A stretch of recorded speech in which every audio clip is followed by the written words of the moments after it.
What would happen if I gave a club from the Faroe Islands pretty much unlimited money? Now, AB are the club I'm managing in my Build a Nation series. You can check that out on my channel. We are trying to take the nation of the Faroe Islands to the top, and I'm doing it with AB. But what I've done is I've created a new database where AB have, over the next 10 years, 4.5 billion coming in. Now that money is also set to renew, so they are going to basically have unlimited money. How will the AI handle that? What will they do? Can they be more successful than I was as AB manager? Now, I have a list. We're going to simulate 2040. I won 17 titles, 14 cups, and 15 super cups, and 15 under 18 titles as well. I'm putting that in there just in case. I received in transfer income 108 million, well, 108.493. Total out was 89 million and 39. We got to 6 Champions League groups, 5 Europa League groups, bloody name changes, 2 Conference League groups. We got to 3 knockout rounds of the Europa League as well. The last 16 of the conference in the first knockout round of the Europa was our best ever finish. And the league was ranked 28th in Europe. Coefficients ranking was 24. So let's jump forward, end of first season, see how they're looking after a year of having money. Have they managed to improve their facilities? Obviously, I have a save file where I've not added myself as manager to make sure we're not actually interfering in the game universe. Well, me being me, I've holidayed to the end of the second season, not the first season, because, well, you know, planned well. The club is now valued at 949 million. I can promise you our club is not valued to that level. They have average training facilities and adequate youth facilities. So that has gone up quickly. Adequate academy and above average youth recruitment. They have, you can see just next to my shoulder, 846 million in the bank. They have won a Faroe Islands Cup and a Super Cup. So that was quick. Very quickly, they've won some important trophies. Getting it up there. They've just spent this season 675k. I mean, we weren't even close to spending that at this point of the save. The biggest signing was this Philip Slerdal, who is, oh my days, like he'd be close to knocking on the door for who we have in our team now in 2040, and they have him in 2023.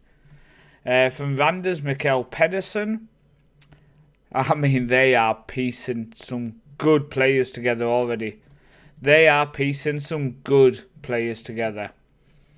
Okay, fair play to them. This season they've just came in 5th place. Now the season before that, if we go back a season, they came in 8th place, but they did qualify for Europe due to the fact that they won the cup. So they just survived and won the cup. So let's just check how they've done in the cup this year. They went out in the first qualifying round to Alashkert of Armenia. Okay, so not the best start for them, but they've got to a European qualifying round. Obviously, we got to 2 of the group stages in that competition, but let's not pick issues with how they're doing yet. So I have took a big jump forward now. We've jumped 10 years into the future, so it's 2033. AB Fro, so let's check on them. So they've won 10 league titles. Jondal Thomason, the former Newcastle striker, is the manager. 9 cups and 7 super cups. Okay. They have superb training, excellent youth facilities, excellent youth recruitment, adequate academy coaching. You think that would be improved? They have over $1 billion in the bank. And they play in the same named stadium as the stadium we play in. That's the exact same name as our stadium. They play in at 10,500. Ours is up at 15 now. So I'm curious if theirs goes up to that by the same point or not. Transfer-wise, they've just spent 3.1 million this summer. This being the best player they've signed, who is a Norwegian 30-year-old striker. So they're not really diving into youth signings. They've got this 31-year-old as well they've picked up. I mean, I guess they don't need to, but at the same time, like, I've not really signed anyone over the age of 21. unless I'm bringing somebody back to the club because I want to develop people. This guy looks quality, but it looks like they signed him for 1.9 and sold him for 2.6. It's not even a big amount.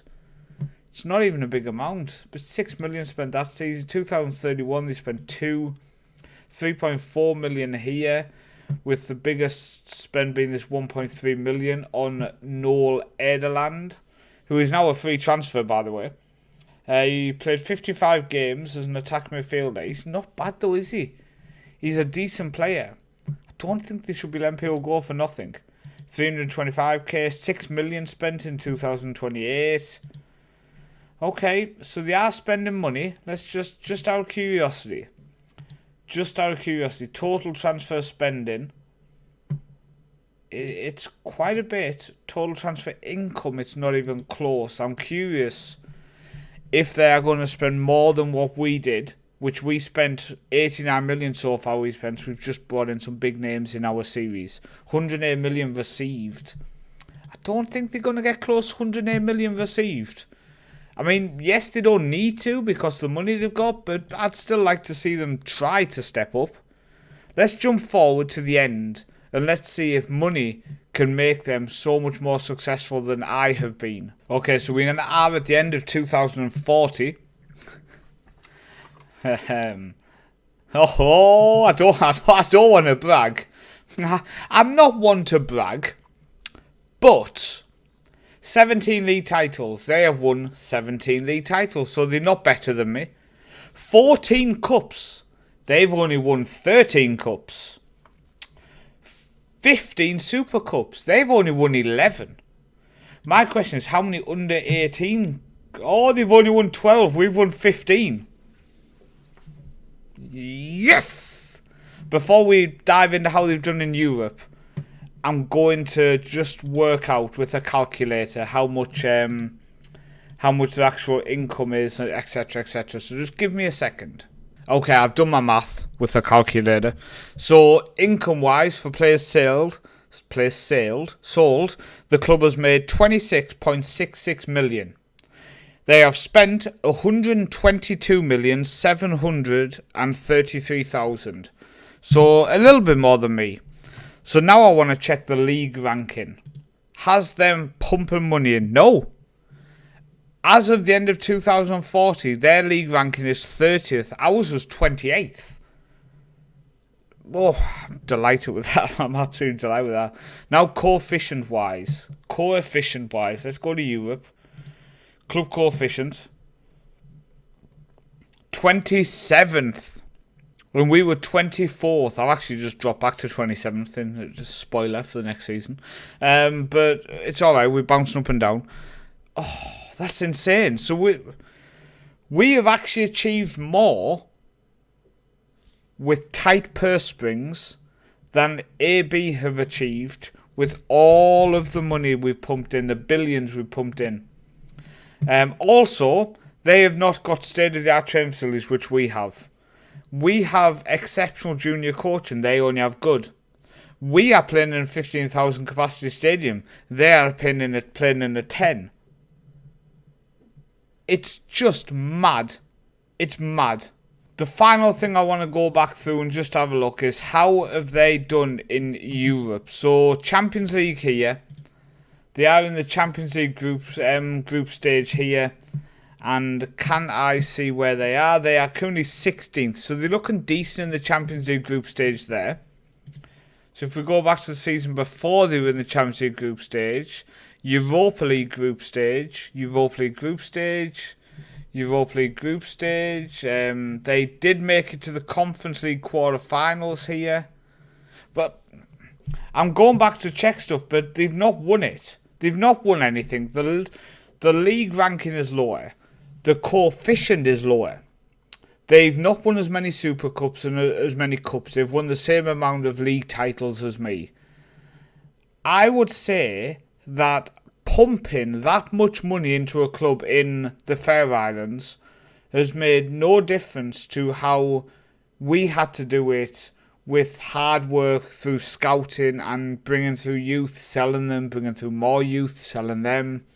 It's fascinating to see how the AI handles these things. It's fascinating to see if pumping a club just full of money can make them more successful than you are when you are battling from the bottom all the way up. I like these kind of experiments. I do. I find them really interesting. I've been Paul, also known as Northman. Hopefully you found this interesting too, and I'll see you next time.